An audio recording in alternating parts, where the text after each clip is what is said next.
Welcome to this episode of The Principal's Desk, a podcast for Lutheran school leaders, hosted by two Lutheran school principals.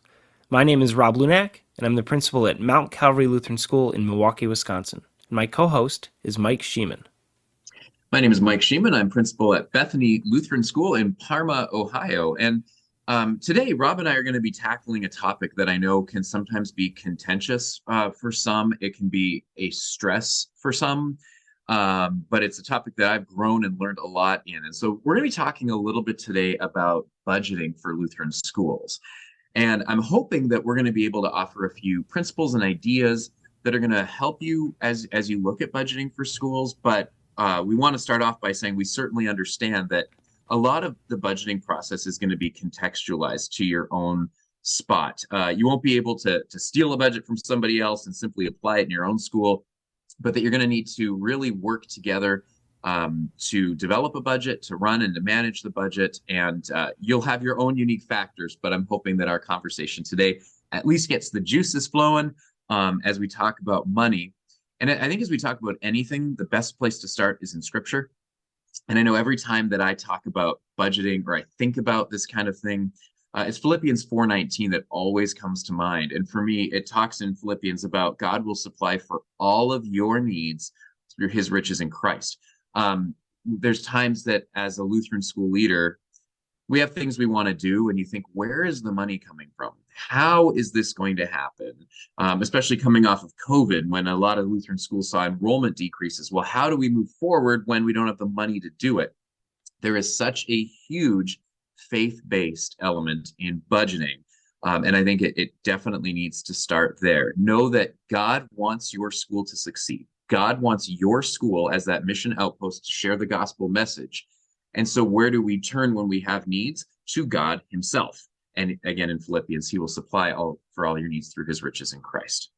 Yeah, and when we talk about money, it's really easy to get hung up on, well, we got to pay the bills, and yeah, we have our faith, but the bank doesn't take Bible passages as payment on our mortgage, which is true. They don't, although it's maybe not a bad idea to write it on the memo line every once in a while. And it's one of those things where it goes back to those priorities we've talked about before, that God should be your first priority, and then work comes after. And you got to put God first in your ministry, because if you don't, you are just another business. And if you're trying to be just another business, I have bad news for every Lutheran school listening. You're bad at it. You're failing because you're not making money, right? You're not. There are very, very few Lutheran schools that are making money off of what they're doing, because what we do is, okay, we have extra revenue this year. You know what we do as Lutheran schools? We spend it on hiring teachers, on getting new supplies, on getting new things for our students. So you are not going to be out there buying a Lamborghini for the second grade teacher. That's not our goal.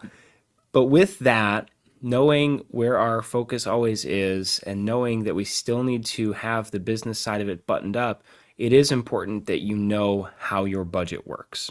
And if you, as a principal, don't know how your budget works, you have two things you have to do. One, you have to learn it. And two, you need to get somebody to teach you. You have to. You don't have to be the one creating your budget. You don't have to be the one doing your accounting. You probably shouldn't be the one doing your accounting, honestly. It's nice to have that separated a little bit, but you need expertise. And if you can't find it, you got to learn it. And that is sometimes a little daunting, because budgeting for a school is not quite like budgeting for your house. It's kind of different, because you're relying, especially in a Lutheran school, on some unknowns. Offerings, extra fundraisers, bequests. There are lots of things that go into your budget, and knowing where all those pieces fit, knowing the importance of how to forecast for that accurately so you can spend for that appropriately is really, really important. Now, there's another part that complicates things for most of our Lutheran schools, and that is church budget. Mike, you want to talk about that a bit? Yeah, I think you just said a lot to unpack there, Rob. Actually, I want to back up quick before we talk church budgets to talk about something you said where at the end of the year, you're going to know, was your school budget in the black or the red? And it is something we have to be really careful of, because if the school is ending up making money, there are 501(c)(3) implications on that, your nonprofit status. So you do need to make sure, if you have a plan for something strategic you want to do and you want to intentionally shell some money away, that's of course that's allowed to happen. But if your school is making money, then I would encourage you to start looking at how you can spend it, first and foremost in supporting your teachers. I know a lot of our Lutheran schools, when it comes to paying teachers, we're not at certain district levels or certain levels of the public school partners around us. So take a look at those things and look at how are we taking care of the workers that God has provided for us. Now let's go ahead and talk about church budgets. So I've seen a number of different things where can be a combined church and school budget. Personally, I've never gone with that. I've served in one-to-ones and I've served in association schools.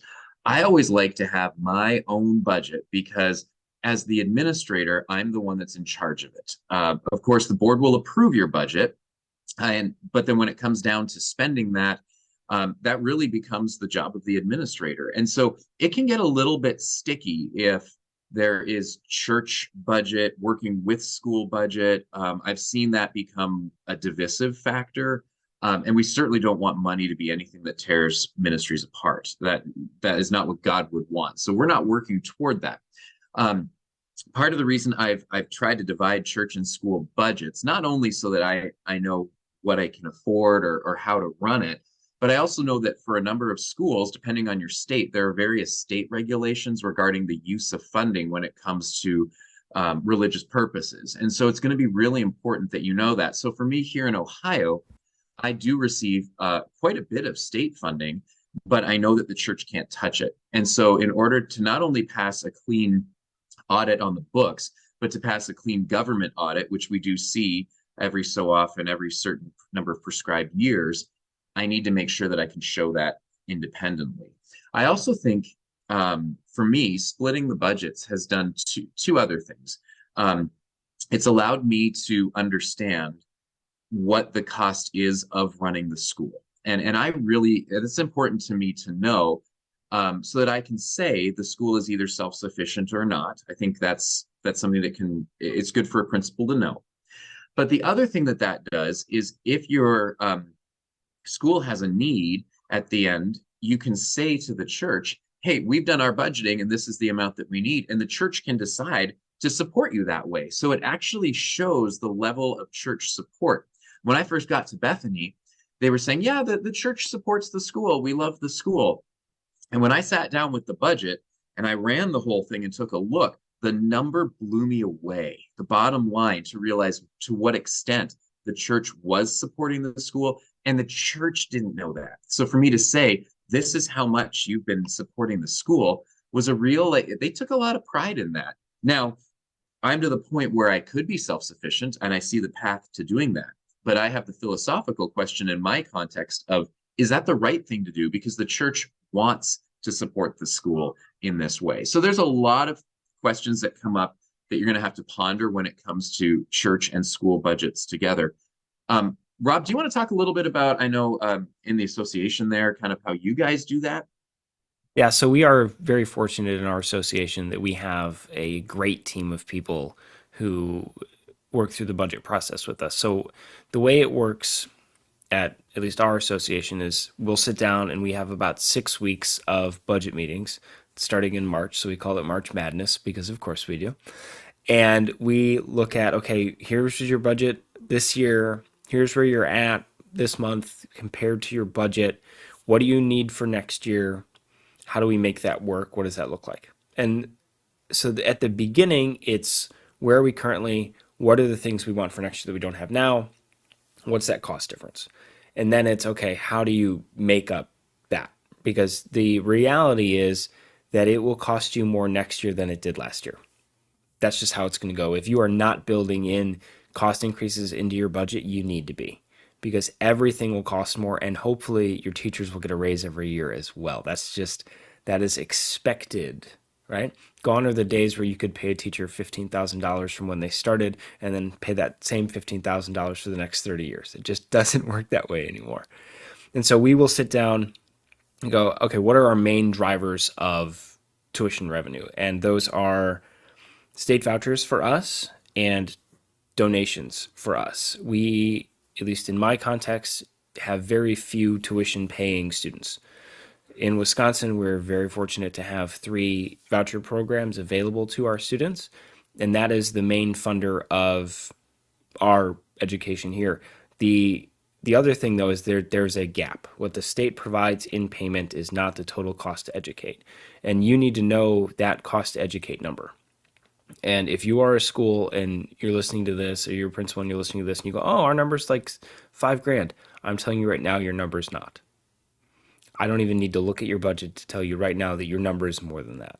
And that's something that we'll get into in a little bit here of what goes into that calculation. But you need to know specifically what that number is, because that's what you build everything else on. Because enrollment as a principal is your biggest indicator of how successful your budget's going to be.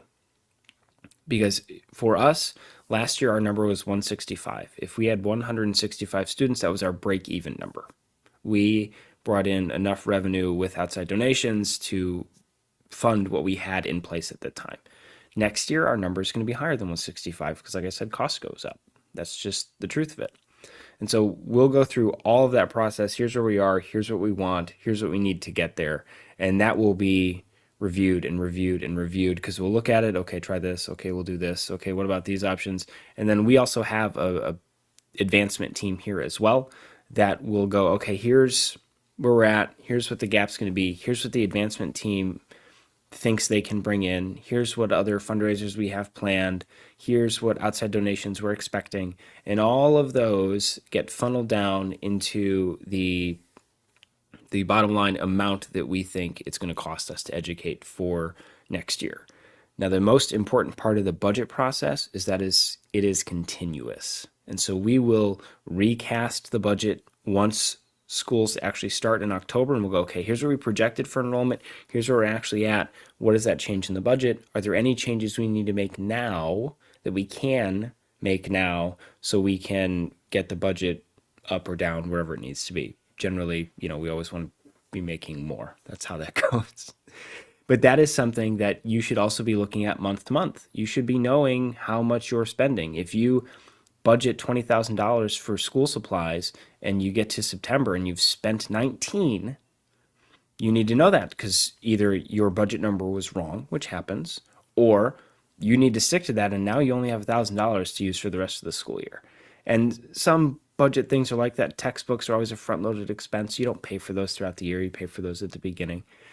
But there are a lot of little pieces, and like I said, we're fortunate to have an association in on that.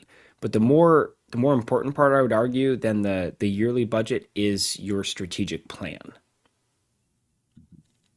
Definitely. I feel like the strategic plan is going to be what guides your spending. So we've talked about strategic planning before. You can go back and listen to that podcast on maybe how to develop a strategic plan. But with anything, when it comes to setting policy, setting procedures, you have to know where it is you're going. And as you look at your strategic plan and it says, hey, our goal is to increase our enrollment. Our goal is in marketing. Our goal is in facilities and building a new building, whatever that is. Those goals are absolutely going to speak into your strategic plan into your budget, because maybe you're going to take a look at how a fundraiser might be used, or you're going to look at other sources of funding. It's also going to help you set those priorities for what needs to be in your budget. Now, I feel like when it comes to budget development, definitely your strategic plan speaks into that. But I would say it is really the principal's job to develop the budget. So as a principal, you should be sitting down and saying, let's look at all of my income sources. Let's look at all of my expense lines. And the way I typically do this is I intentionally don't look at the bottom line. I don't look at the total for the good or the bad until I'm done. I forecast conservatively when it comes to income, and I forecast liberally when it comes to my expenses. And so I will encourage principals to budget in reality as well. So a few reality pieces of your income line is going to be um, go low on your enrollment. Maybe even though your strategic plan has some amazing things happening and your school is going to grow, maybe for now you just budget static enrollment numbers and then use the excess students that maybe will come as other things that you can do. I always take a look too. One of the temptations to balance a budget is to say, oh, I'm just going to increase enrollment, I'm going to increase donations, and we're balanced. That might not be reality because all of those things you need to have grounded ideas behind. How are you increasing enrollment? How do you know that those donations are going to come in? The other thing is you'll have parents that go into arrears with their tuition, and you may need to actually write some of it off unless you want to go after them with some sort of a company to chase them, which is not always good. So take a look at those things and budget your income in reality. And then with your expenses, yeah, like Rob said, they go up every single year. So it's important to go ahead and to budget liberally in expenses and then pray that maybe you don't come in on those lines. But a budget is a guide. And I think it's important everybody knows that you're not restricted to your budget. So if you say you're looking at it throughout the year and you realize you've really gone over in a particular line, well, that means maybe you just need to go under in another line or find a source of funding for what you went over on. So take a look at those. But the board's job is really to approve the budget that you've developed. And then your job is to run it. So the board does they should get financial updates. They should know the financial situation of the school. But you should be able to explain it. So to say, I spent more here, but I'm not spending here. And typically it'll be a quick discussion in the board meeting, but sharing those facts tells your board that you've got it well under control. So Rob, I was just going to say too, to take a look at, you talked about the actual cost of educating a child. One thing I think Lutheran schools sometimes struggle with is we know that it costs X to educate a child, but my tuition is only Y.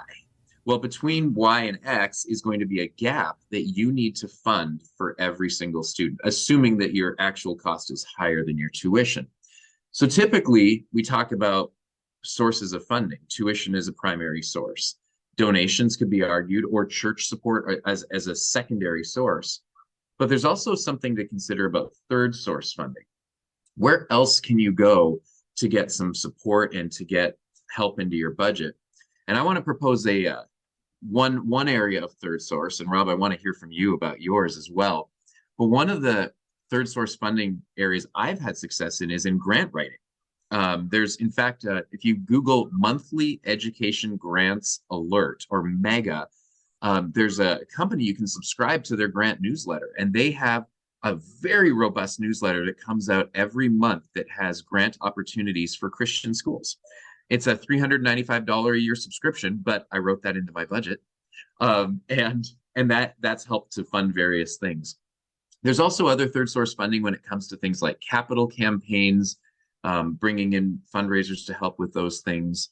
But just know that you're committing to whatever that gap is per child. You are going to have to make that up. So, Rob, do you have any third source funding or other sources on the income side that you could discuss?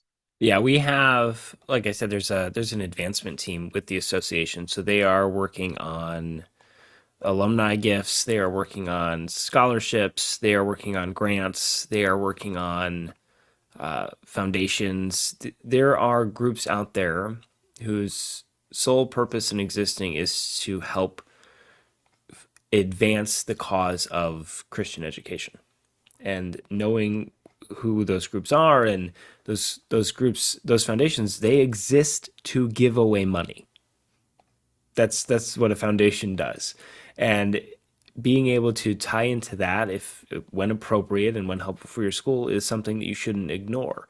We also have an auction that we do at the near the end of every year. I think that's probably a common thing for our schools nowadays. Most schools have an auction, or gala as they call it.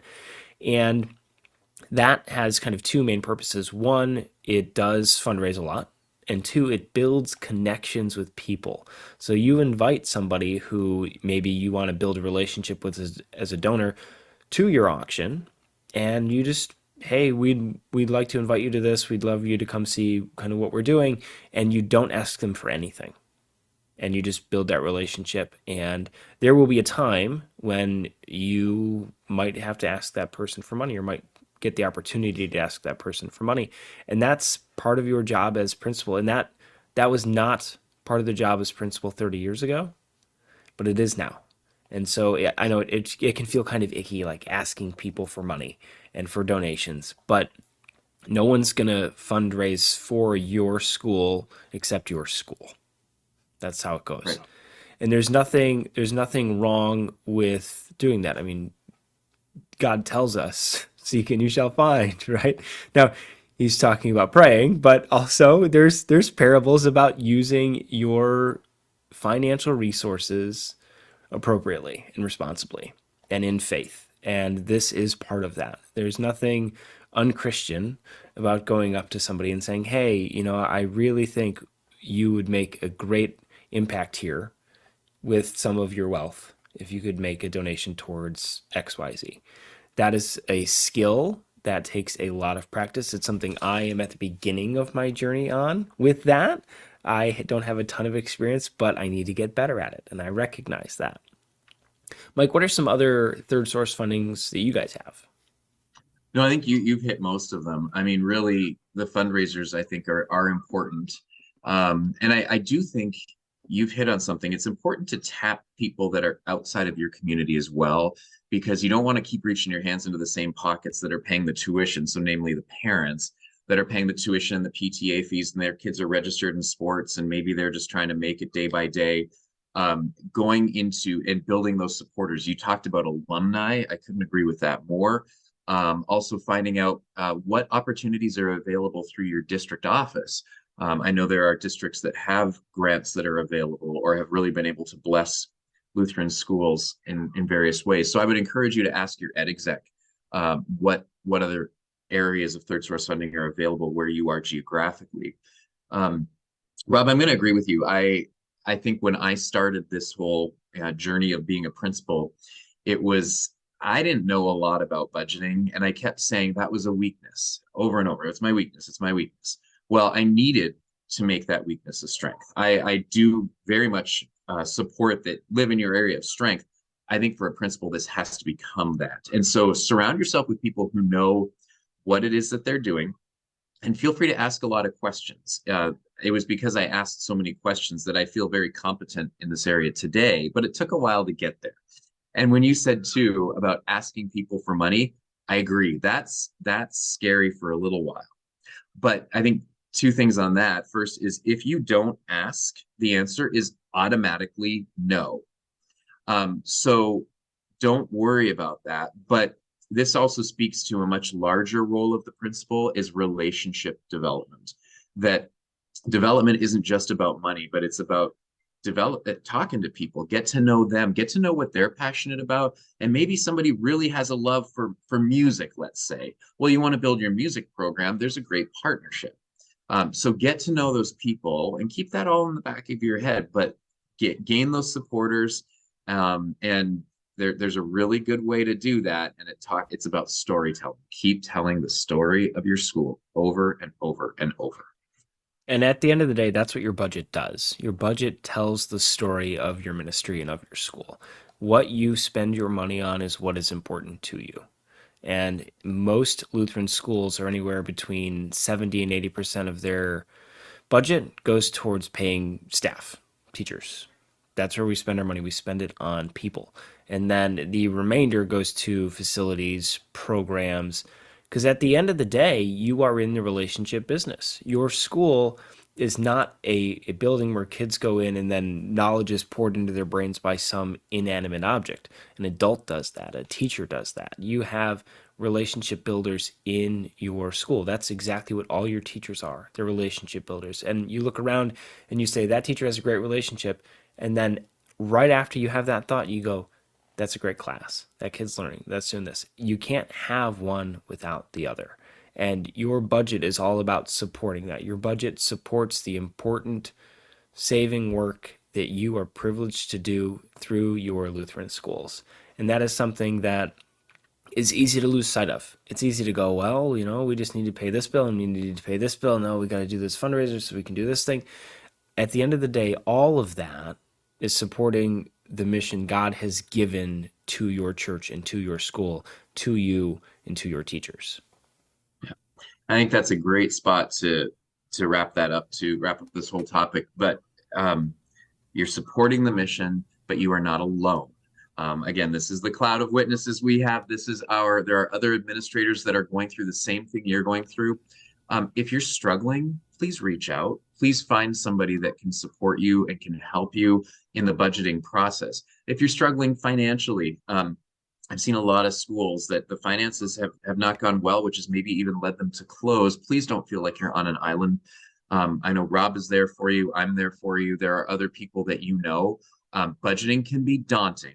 And when we get into the weeds, sometimes it can really feel like going against what we're called to do. We're called to share Jesus with these kids, and I have to manage money, but the love of money is the root of all evil. No, this is something that God has given to us. So let us help you. Let us be there for you. Reach out to people because God is using you to fulfill his mission, and he's giving you the resources to do it. So look for that, lift it up to God, and at the end of the day, it's all his. I think that's a great place to leave it, Mike. You guys have a good rest of your week, and we'll see you next week.